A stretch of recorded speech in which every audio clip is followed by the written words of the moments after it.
Bienvenue dans la vidéo de présentation de notre plateforme de billetterie Dionysos. Pour commencer, sur la page d'accueil, on y retrouve notre barre de recherche. Elle permet de chercher un événement par l'événement lui-même, l'artiste, l'emplacement ou avec la date en appuyant sur l'icône du calendrier. Quand on descend, on peut voir la section à ne pas manquer. C'est deux artistes qui sont affichés, puis ces artistes-là sont définis par les administrateurs du site. Chaque carte a le tag populaire, le nom de l'artiste, le nom de la tournée et un bouton pour trouver les billets. Ensuite vient la section des favoris. Les artistes sont affichés selon un algorithme qui calcule les billets vendus pour tous les événements actifs d'un artiste et les classe selon l'artiste ayant le plus vendu de billets en premier. Quand on survole l'une des cartes, un bouton apparaît et nous permet de voir les événements de l'artiste. On peut naviguer entre les pages à l'aide des flèches en haut à droite. Pour la section de recherche par ville, nous avons 3 villes affichées, Montréal, Québec et Toronto. Lorsqu'on appuie sur l'une des cartes, nous pourrons voir tous les événements ayant lieu dans ces villes. Pour la section des commentaires, on peut y voir 2 commentaires affichés. Il s'agit des 2 commentaires les plus récents. Sur la carte, on peut voir le nom de la personne ayant fait le commentaire, la note attribuée sur 5, affichée avec des étoiles. Lorsqu'on appuie sur la carte, on peut voir le commentaire en entier, notamment avec la date du post et le texte en entier. Pour ajouter un nouveau commentaire, il faut appuyer sur le bouton « Ajouter le vôtre ». Vous devrez remplir un formulaire qui vous demandera votre nom complet, votre adresse courriel, votre message et une note sur 5 étoiles.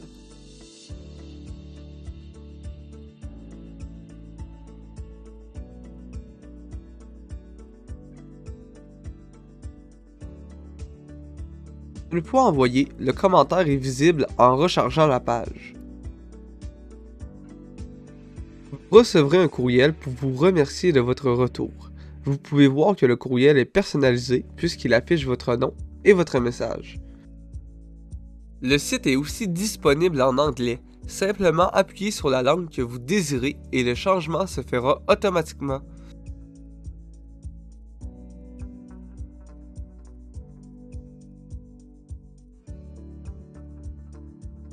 Pour la page d'artistes, on y retrouve tous les artistes du site. Leurs images et noms sont affichés.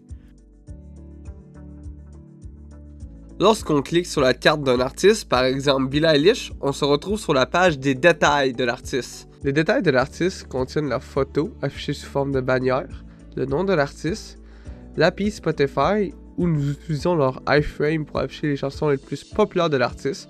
On peut aussi les écouter à l'aide de cette API. Dans le bas de la page, les événements de l'artiste sont affichés.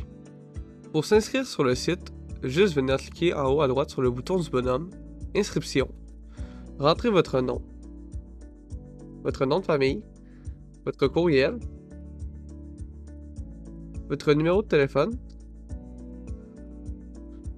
un mot de passe, confirmez le mot de passe et appuyez sur S'inscrire. Une fois inscrit, vous serez automatiquement connecté. Suite à votre inscription, un courriel vous sera envoyé pour vous souhaiter la bienvenue sur le site et vous inviter à nous contacter s'il y a tout problème. Pour voir tous les événements du site, simplement venir cliquer sur le bouton en haut à droite « Événements ». Tous les événements du site seront listés. Chaque événement comporte sa photo, sa date avec l'heure, le nom de l'artiste, le nom de l'événement et son emplacement. On peut faire une recherche par date en appuyant sur le bouton en haut à gauche. Par exemple, le 28 juin, recherche, j'obtiendrai tous les événements du 28 juin. Je peux aussi faire une recherche par nom d'artiste. Par exemple, Benson Boone, et j'obtiens l'événement de Benson Boone. Pour voir les détails d'un événement, simplement cliquez sur le bouton « Voir l'événement ». Vous atterrissez sur la page des détails de l'événement. Vous verrez l'image sous forme de bannière, la durée de l'événement, le titre de l'événement, l'artiste, la date et l'heure, l'emplacement avec une carte Google Maps pour vous indiquer comment vous y rendre. Si vous souhaitez sauvegarder l'événement pour plus tard, simplement appuyez sur le bouton en cœur. Ceci ajoutera l'événement dans votre liste d'événements aimés. Comme ça, vous pouvez garder vos événements favoris à proximité. Si vous souhaitez retirer l'événement, simplement recliquez sur le cœur pour le supprimer. L'événement disparaîtra. Si vous souhaitez acheter des billets, simplement appuyez sur « Réserver votre place maintenant » et « Trouver des billets ». ceci vous affichera la page de billets de l'événement. Donc, comme vous pouvez voir, j'ai plusieurs choix de billets. Admission générale à 250$ et VIP à 400$. Je peux sélectionner le nombre de billets maximum qui a été défini par le promoteur. Donc, pour l'admission générale, c'est 4 billets maximum par panier. Pour le VIP, c'est 6 billets maximum pour le panier. Pour acheter des billets, il me suffit de sélectionner la quantité désirée. Par exemple, 2 billets d'admission générale, je sélectionne 2 et acheter. Je suis redirigé vers la page de paiement Stripe où je peux rentrer mes informations bancaires et ensuite mon code postal. Ensuite, je peux faire payer. Stripe va s'occuper du traitement. Une fois le paiement confirmé, je suis redirigé vers le site où on me confirme que mon achat a été fait avec succès. Suite à l'achat de votre billet, vous recevrez un courriel avec les informations de votre transaction. Le nom de l'événement, le nom de l'artiste, la date de l'événement, le nombre de billets, le total payé et le numéro de transaction. En pièce jointe du courriel, vous retrouverez votre facture sous format PDF. La facture contient beaucoup plus de détails concernant votre transaction et fait office de preuve de paiement officielle. Pour voir vos billets après votre achat, simplement appuyez sur le bouton « Voir mes billets » ou si disponible, quand vous appuyez sur l'icône de compte et faites « Voir mes billets ». Une fois dans la page « Voir mes billets », vous pouvez effectuer un remboursement si le promoteur a activé l'option. Vous avez aussi les informations de l'artiste, le nom de l'événement, la date et l'heure et l'emplacement. Vous pouvez ouvrir votre billet en appuyant sur le bouton « Billet ». Une nouvelle page sera ouverte et un code QR sera affiché. Vous pouvez naviguer entre vos billets à l'aide des flèches.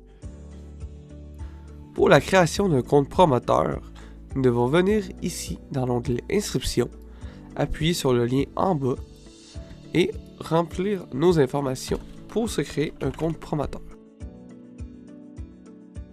Une fois vos informations rentrées, simplement appuyez sur le bouton S'inscrire pour que votre compte promoteur se crée. Une fois votre compte promoteur créé, vous avez maintenant accès au panneau de gestion promoteur. En appuyant sur le bouton Gestion, vous accéderez à votre panneau de contrôle. Si vous venez de créer votre compte promoteur, il est important de configurer votre compte Stripe afin d'accepter les paiements pour les événements. En appuyant sur Configurer mon compte, vous serez redirigé vers la page Stripe pour créer votre compte promoteur.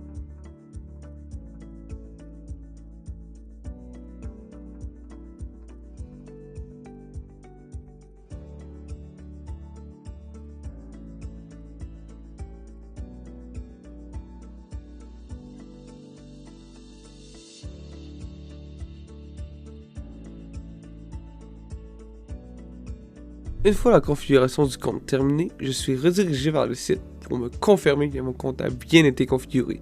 Je peux désormais retourner à mon tableau de bord et je peux voir qu'un bouton Stripe est maintenant visible. Ce bouton permet d'accéder à mon tableau de bord Stripe pour voir les paiements qui ont été faits pour mes événements. Bien sûr, avant je dois confirmer mon identité avec Stripe pour m'assurer que je suis bien un vrai promoteur. Une fois dans votre panneau de gestion, dans l'onglet Tableau de bord, vous verrez les 5 événements les plus proches de la date actuelle. Dans l'onglet Événements, vous verrez tous les événements que vous gérez. La photo de l'événement, la date, le nombre de billets vendus avec une barre de progression, les revenus totaux de votre événement et le statut de l'événement. Dans le bouton Gérer, vous pouvez voir les statistiques de l'événement. Donc ici, on peut voir que j'ai vendu 30% des billets et qu'il en reste 14 000. On voit aussi que j'ai fait 750$ de revenus par type de billet. Donc en tout, j'ai fait 750$ de revenus avec les billets VIP. Quand je reviens dans mon onglet événement, je peux venir modifier un événement. Une fois dans la modification d'événement, vous pouvez modifier la photo de l'événement en venant en sélectionner une nouvelle. Une fenêtre vous demandera de recadrer l'image pour qu'elle fitte avec les bannières. Une fois accepté votre cadrage, l'image s'affichera ici pour que vous ayez un aperçu de quoi aura l'air votre photo dans la page de détails d'événement. Si vous n'êtes pas satisfait de l'image, vous pouvez changer le cadrage à votre aise, comme vous voulez, jusqu'à temps que vous soyez satisfait. Vous pouvez modifier le nom de l'événement, l'artiste qui fait l'événement, ajouter une description, modifier la date de l'événement, modifier l'heure de l'événement, modifier la durée, modifier l'emplacement, par exemple le centre Roger. On prend l'API de Google pour avoir le remplissage automatique des adresses. Ensuite, si nous allons changer le nom de la salle, on peut ajouter un billet. Par exemple, les loges à 6 000 $. Il y en a juste 200 disponibles avec une description et le nombre de billets par commande. On peut rajouter un âge minimum. Par exemple, ici, on peut mettre 18 ans. Et on peut modifier l'événement. On voit ici que l'image a changé. Ici, on vient voir ici. On peut voir que le tag 18 ans et plus est maintenant là. Que l'adresse est au centre Roger à Ottawa. Et la description juste ici, meilleur spectacle au monde. On voit aussi que la date est rendue samedi le 24 mai. Dans l'option Gérer, nous avons aussi la possibilité de supprimer un événement. Par exemple, ici, je veux supprimer l'événement de Chapel Rowan. Je vais dans Gérer et supprimer. Si je vais revoir dans Événements, je vois que l'événement de Chapel Rowan n'est plus là. Pour ajouter un événement, il suffit de venir appuyer sur le bouton Ajouter un événement. Ici, vous pouvez insérer votre photo, par exemple la photo de Bibi No Money, le nom de l'événement, l'artiste qui fait l'événement, donc ici Bibi No Money. Ici, on peut mettre une description.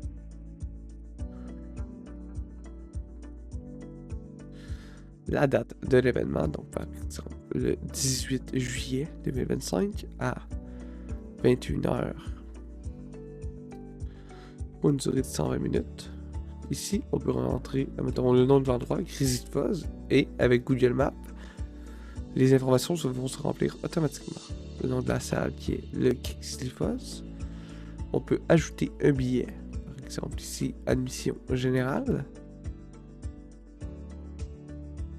Le prix du billet, donc ici 75 $ pour une quantité de 800 personnes. Consommation incluse. Nombre de billets par personne, 4. Pas de remboursement. Âge minimum de 18 ans et plus. Et je crée mon événement. Donc on peut voir ici que mon événement est créé. Et quand je vais voir dans la liste d'événements, il y est juste ici. Je vais venir voir les informations. À jour récent, vu que ça fait moins d'une semaine que l'événement est ajouté, on va voir le tag à jour récent. 18 ans et plus, 2 heures. La description, l'artiste, et on voit juste ici qu'il me met la localisation du Crazy Fuzz. Le billet ici, admission générale, avec la description pour consommation incluse. Pour scanner les billets, on voit ici que je suis sur l'interface de mon téléphone. Je vais venir sélectionner l'événement que je souhaite scanner. Donc Paramore, je vais faire gérer et scan de billets. Cela va ouvrir mon appareil photo. J'ai l'option d'activer la flashlight et de voir les événements qui ont été scannés. Donc ici, j'ai mon historique. Comme on peut le voir, pour le moment, je n'ai scanné aucun événement. En haut, dans les informations, j'ai le nom de l'événement, la date actuelle avec l'heure. Si je passe le téléphone ou le code QR, par exemple, lui juste ici, on peut voir que cela me dit billet valide. Je peux venir voir dans les derniers scans et je vais avoir les informations. ID du billet scanné, nom du participant, type du billet, scan réussi et l'heure du scan. On peut voir que mon nombre total de scans est de 1. Si je tente de scanner le billet à nouveau, je vais avoir billet invalide étant donné qu'il a déjà été scanné. Et je peux venir voir dans mon historique, scan réussi, non. Si j'essaye un nouveau billet, billet valide, je change de billet encore une fois, billet valide, et je rechange de billet, billet valide. Dans l'onglet Artistes, il vous est possible de voir tous les artistes que vous gérez en tant que promoteur. Chaque artiste a la photo, son nom et un bouton Gérer pour modifier ou supprimer l'artiste. Vous pouvez naviguer entre les pages à l'aide des boutons en bas de la page. Pour créer un nouvel artiste, il vous suffit d'appuyer en haut à droite sur Créer un artiste. Ici, vous devrez remplir le formulaire pour créer l'artiste. Donc, on demande une image, on choisit le cadrage pour la bannière de la page de détail, le nom de l'artiste, donc ici c'est Teddy Swim, le pays, la tournée actuelle, le Spotify de l'artiste, donc son nom sur Spotify. On fait la recherche pour avoir un aperçu de si c'est le bon artiste qu'on a bien sélectionné. Ensuite, on va venir chercher la couleur de l'artiste pour que si l'artiste, par exemple, se retrouve en vedette sur la page d'accueil, on va avoir un aperçu de quoi ça va ressembler. La couleur aussi impacte plusieurs autres pages, par exemple, pour acheter des billets à l'encadré, va prendre la couleur de l'artiste. Ici, si l'artiste est en favori, on va voir si la photo va bien rentrer. Une fois que tout ça est fait, on va appuyer sur créer l'artiste. L'artiste étant créé, il est possible de venir le voir dans la page d'artiste. Il est maintenant répertorié juste ici. Pour supprimer un artiste, il est possible de le faire en appuyant sur le bouton Gérer et Supprimer. Je reçois une notification m'indiquant que j'ai bien et bien supprimé l'artiste et on peut voir que l'artiste n'est plus dans la liste. Pour modifier un artiste, simplement venir appuyer sur le bouton Gérer puis Modifier. Une fois dans la fenêtre de modification de l'artiste, je peux modifier la photo de l'artiste. Donc je vais sélectionner une nouvelle photo, je valide le cadrage et j'ai l'aperçu de la photo. Je peux modifier le nom, le pays, la tournée actuelle, le Spotify et la couleur de l'artiste pour l'adapter à la nouvelle photo. Encore une fois, ici nous avons les aperçus pour les artistes favoris et les artistes en vedette. J'appuie sur modifier l'artiste. Si je viens dans l'accueil, je vois que les informations se sont actualisées. Pour les administrateurs du site, il vous est possible d'accéder au panneau d'administration à l'aide du bouton Admin dans la barre de navigation. Dans l'onglet d'accueil, vous verrez tous les commentaires du site. Par contre, si vous appuyez sur l'un d'eux, vous pouvez le supprimer. Le commentaire sera immédiatement supprimé du site. Pour l'onglet promoteur, nous pouvons voir tous les promoteurs enregistrés sur le site, avec leur nom, leur courriel, leur compagnie et leur dernière connexion. Nous avons l'option de les supprimer. Pour les utilisateurs, nous avons la liste de tous les utilisateurs enregistrés sur le site, avec leur nom, leur courriel, leur dernière connexion et l'option de les supprimer. Pour les événements, nous voyons tous les événements listés sur le site. Nous avons l'option de le modifier ou de le supprimer. Modifier un événement est le même fonctionnement que pour le promoteur. Pour les artistes, nous avons tous les artistes enregistrés sur le site. Nous avons l'option de les modifier ou de le supprimer. Modifier un artiste fonctionne de la même façon que pour les promoteurs. Nous avons cependant une nouvelle fonctionnalité qui nous permet de modifier les artistes en vedette sur la page d'accueil. Donc par exemple ici, je souhaite définir Benson Boone comme artiste en vedette. Je fais sauvegarder, je retourne à la page d'accueil et je peux voir que l'artiste a été modifié.